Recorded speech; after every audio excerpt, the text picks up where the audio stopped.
Hey, welcome back. So by now your Visual Studio Code should be already configured correctly, and now we're gonna do the same but for the Cursor IDE. So open browser and search for Cursor IDE, and then go to cursor.com website.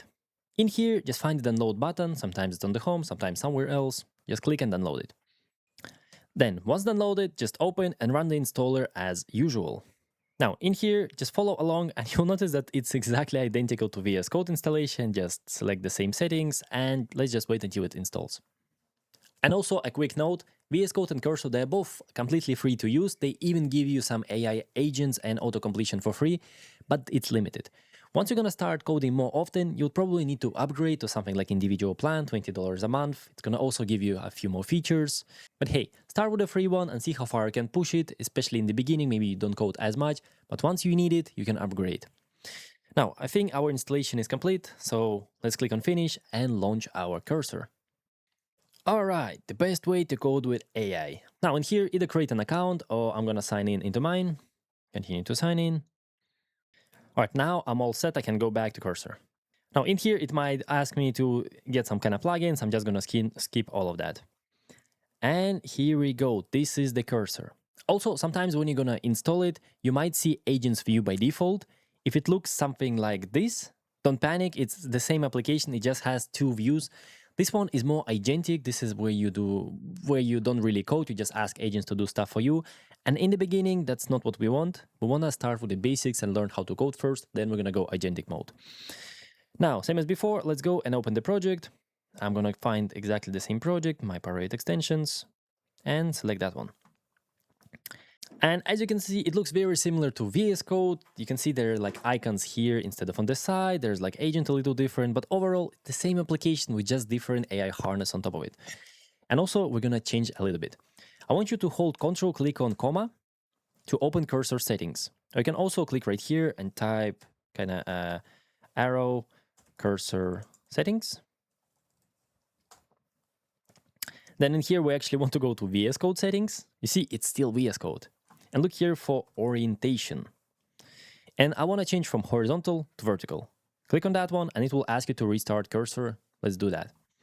All right, it has restarted. I noticed that. Now it's exactly like in VS Code on the side. That's good. So the first step is done.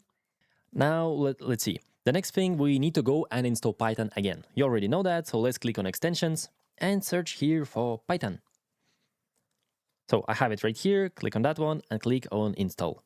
And also you'll notice it also installs debugger, but it skips environments. But we actually need to get environments as well, so click on install as well. Now, installation is complete. We can close all of those. But notice we still don't have here Python. Even if we right-click, it's still not there. And I think because Microsoft kind of bans them from doing it, but we can actually fix it. Super simple. Click right here on the top, or just click on F1, and type in there user settings. And we want to select that one with JSON.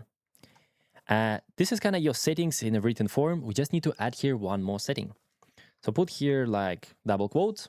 Just need to type here python.useEnvironments extension, spelled exactly like this. Then here put a colon and write true underscore. And now look at that, Control S, and it should appear right away. So the second thing, also ensure that you install this pyRevit environments. That's also a very important step. So you need that, and you need that setting that we wrote right here. All right, and now I have this Python icon, I can click on it. You'll notice that I already have virtual environment set up. That's because I already have these files from Visual Studio Code, and this is the same application. They share a lot of stuff. That's why it's so good to have both of them. It's very easy to jump between. Now let's quickly test it. So from Autodesk, Revit, DB, import everything, and you already see it's working pretty good. So doc of category, built-in category. You could see even AI kind of frozen, but let's say that one, like it's working great. So yeah, our setup here is already done. However, one more thing, let's go to this Python. For example, I know that in Cursor, when you go to create your Python terminal, sometimes you might get issue because you don't have certain rights. If you're gonna get any errors whatsoever, what I want you to do is copy the error message, open the agent, ensure it's in agent mode, drop the error, and it's gonna fix it for you. You can even ask to change settings, like for example, activate mini map in Cursor. Just mention that if you work in Cursor or VS Code, because sometimes it can get confused which application it's working on, but you'll see it checks like, okay, let's check the settings, blah, blah, blah, blah. Analyze, then it's gonna ask, that's what I wanna activate. Sure, I guess, activate.